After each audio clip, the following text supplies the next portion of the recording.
महाभारत युद्ध में हनुमान जी की क्या भूमिका थी? हनुमान जी ने कैसे तोड़ा भीम और अर्जुन का घमंड? लगातार 18 दिनों तक चले महाभारत के युद्ध में अनगिनत शूर वीर गति को प्राप्त हुए थे। महर्षि वेदव्यास द्वारा रचित महाभारत महाकाव्य, जिसे जय संहिता के नाम से भी जाना जाता था, इस पूरे घटनाक्रम में हनुमान जी का कुछ घटनाओं में वर्णन किया गया है। आइए इन घटनाओं को बड़े विस्तार से जानते हैं। महाभारत में हनुमान जी और भीम का मिलन। भीम भी स्वयं वायुदेव के पुत्र हैं और हनुमान जी वायुदेव के पुत्र कहलाते हैं। इस कारण दोनों भाई माने जाते हैं। महाबली भीम को अपने बल पर अत्यधिक घमंड हो गया था, इसलिए भगवान कृष्ण ने उनके इस घमंड को तोड़ने के लिए हनुमान जी को आदेश दिया।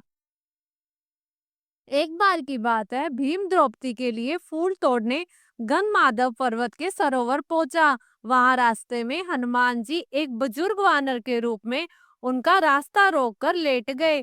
भीम ने जब देखा कि एक बूढ़ा वानर वहां लेटा हुआ है, इस पर भीम ने देखा कि वो बुजुर्ग है, इसलिए उठने में असमर्थ है। वो खुद ही पूंछ को उठाकर मार्ग से हटा दे। भीम ने खूब ताकत लगा ली, किंतु हनुमान जी की पूंछ हिली भी नहीं। अंत में भीम ने हार कर क्षमा मांगी और वानर से अपना परिचय देने को कहा। तब हनुमान जी ने भीम को असली रूप में दर्शन दिए और विजय होने का आशीर्वाद दिया। महाभारत के युद्ध के दौरान हनुमान जी अर्जुन के रथ पर विराजमान थे। महाभारत का युद्ध दिव्य अस्त्रों और अनेकों अमोघ अस्त्रों से लड़ा गया था।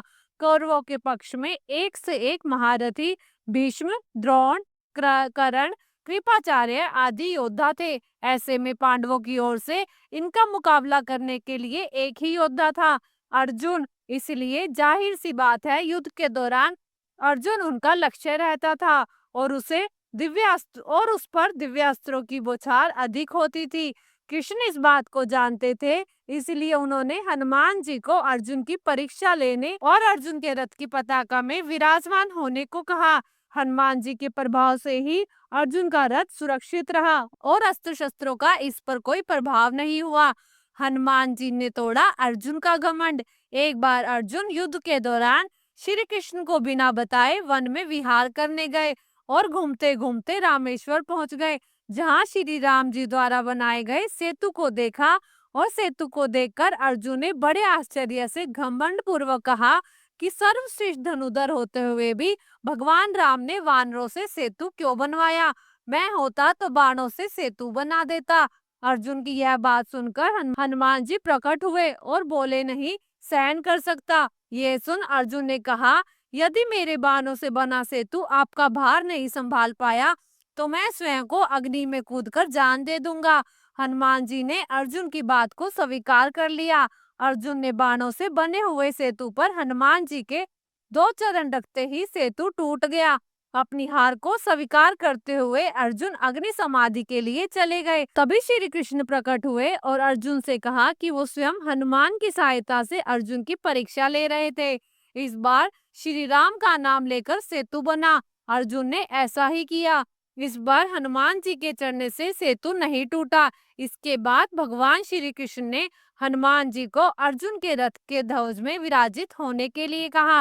हनुमान जी के कारण ही सुरक्षित रह पाया था अर्जुन का रथ। युद्ध के बाद जलकर राख हो गया था। अपने वचन का पालन करते हुए कुरुक्षेत्र के युद्ध में अर्जुन के ध्वज में हनुमान जी विराजमान हुए।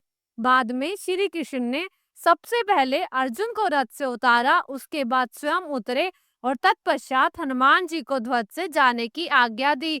हनुमान जी के नीचे उतरते ही पूरा रथ जलकर भस्म हो गया। अर्जुन का रथ तो कब का ही दिव्य अस्त्रों से जलकर राख हो चुका था, लेकिन श्री कृष्ण और हनुमान जी की उपस्थिति के कारण बचा हुआ था।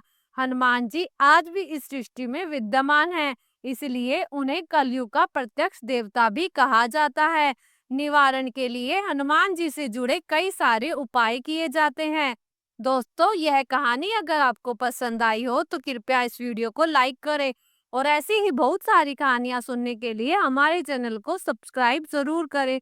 धन्यवाद। जय श्री राम।